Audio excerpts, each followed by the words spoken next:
Imagine standing on a battlefield thousands of years ago. The enemy is charging. Your heart is pounding. Fear threatens to freeze you. Now picture warriors deliberately consuming powerful plants and substances right before the fight, not to escape reality, but to become unstoppable. Why did ancient humans get high before battles? The answer reveals a fascinating mix of courage, ritual, medicine, and survival.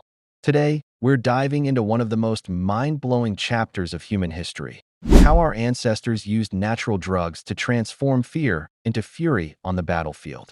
One of the most famous examples comes from the Vikings. The legendary Berserkers, elite Norse warriors, were said to enter a trance-like rage known as Berserker Gang. In this state, they fought with superhuman strength, felt no pain, and attacked without fear, sometimes even turning on their own side in their frenzy. Historians and archaeologists have long debated what caused this. Many point to psychoactive substances. The classic theory involves the fly agaric mushroom, Amanita muscaria, the bright red and white one from fairy tales. Eating it could cause hallucinations, increased energy, and a dissociative state where pain and fear fade. Other possibilities include henbane, a nightshade plant, or heavy alcohol consumption mixed with rituals. Recent archaeological finds support the idea that Germanic and Viking Age warriors used stimulants. Small spoon-like objects found attached to warriors' belts across Scandinavia and Germany suggest they were measuring and consuming precise doses of powerful plants before battle. These weren't random. They were part of a calculated preparation for combat. But the Vikings weren't alone. Far to the east, the fierce Scythian warriors of the steppes used cannabis in their rituals. The ancient Greek historian Herodotus described how Scythians would throw cannabis seeds onto hot stones in enclosed tents, inhaling the smoke until they shouted with joy. While this was often part of funerals, evidence suggests similar practices helped warriors enter altered states of courage and bonding before raids and battles. In South America, Inca warriors and messengers relied heavily on coca leaves, the natural source of cocaine. Chewing the leaves with a bit of lime released mild stimulants that reduced hunger, fatigue, and the effects of high altitude. This allowed soldiers to march incredible distances and fight with sustained energy. What started as a sacred plant became a practical tool for empire building and warfare. Ancient Germanic tribes during the Roman era may have used ephedra or other stimulant plants. Small artifacts suggest they had sophisticated ways of dosing substances to boost courage and endurance against Roman legions. Why did ancient humans turn to these substances before battle?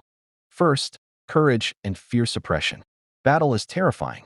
Alcohol, mushrooms, or stimulants could lower inhibitions, reduce anxiety, and create a sense of invincibility.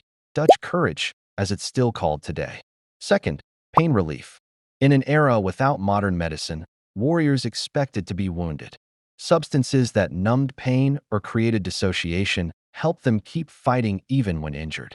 Third, energy and endurance.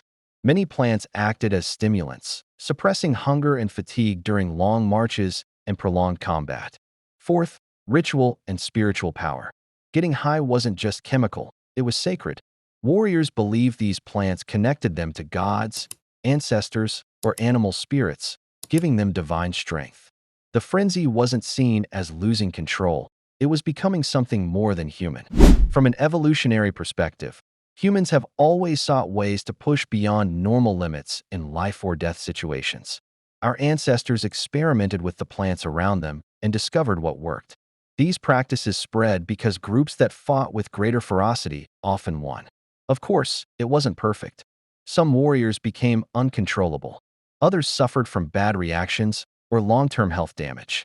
But in the brutal world of ancient combat, the short-term advantages often outweighed the risks. What's truly mind-blowing is how these ancient practices echo through history. From Persian, Greek, and Roman soldiers drinking wine before battle, to modern militaries experimenting with stimulants, humans have consistently looked for chemical edges in war. The desire to alter our minds for survival and victory is as old as humanity itself. Ancient warriors getting high before battle weren't just getting wasted. They were using the tools nature provided to become the deadliest versions of themselves.